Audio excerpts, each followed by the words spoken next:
দেশে ভেড়ার লোম থেকে সুতা ও পণ্য তৈরির একমাত্র কারিগর চাঁপাইনবাবগঞ্জের আব্দুল খালেক। তবে বয়সের ভারে নুবজ খালেক এখন খুঁজছেন উত্তরসূরি, চান দেশের যুবকদের মাঝে শিল্পজ্ঞান ছড়িয়ে দিতে। এ বিষয়ে সরকারের সুদৃষ্টি কামনা করেন তিনি। মোহাম্মদ রফিকুল আলমের তথ্যচিত্রে ডেস্ক রিপোর্টে বিস্তারিত। চাঁপাইনবাবগঞ্জে একমাত্র ভেড়ার লোমের কম্বল কারিগর আব্দুল খালেক। বয়স এখন ৭০ বছর, ধরে রেখেছেন বংশের ঐতিহ্য। নয়াগোলা মমিনপাড়া মহল্লার বাসিন্দা খালেক বিশেষ কাঁচি গদিয়ে সংগ্রহ করেন ভেড়ার লোম। পরিষ্কার প্রক্রিয়াজাত করে সেই লোম থেকেই চরকায় বানান সুতা, আর তা দিয়েই তৈরি করেন কম্বল, মাফলার ও জায়নামাজ, যার চাহিদা এখন পেরিয়েছে দেশের গণ্ডি। কিশোর বয়সে বাবার কাছ থেকে শেখা পেশায় আজ তিনি একা।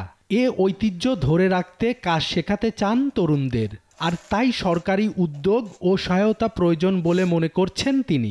সরকারের কাছে আমার একটা আবেদন হচ্ছে যে এই শিল্পটা তো হারিয়ে যাওয়ার পথে, আমি যখন চলে যাব তখন আর কেউ এই হালটা যে ধরবে এই লোক আর একটাও সারা বাংলাদেশে নেই।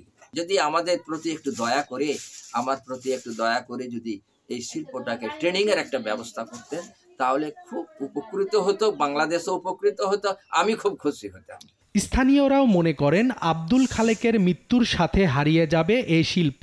সরকারকে এগিয়ে আসার আহ্বান তাদের। কালের বিবর্তনে এটাকে মডিফাই করে এই ভেড়ার লোমের কম্বলকে আমরা যদি এই ঐতিহ্যটাকে আরো উন্নত করতে পারি, তাহলে আমাদের এই ঐতিহ্যটা টিকবে।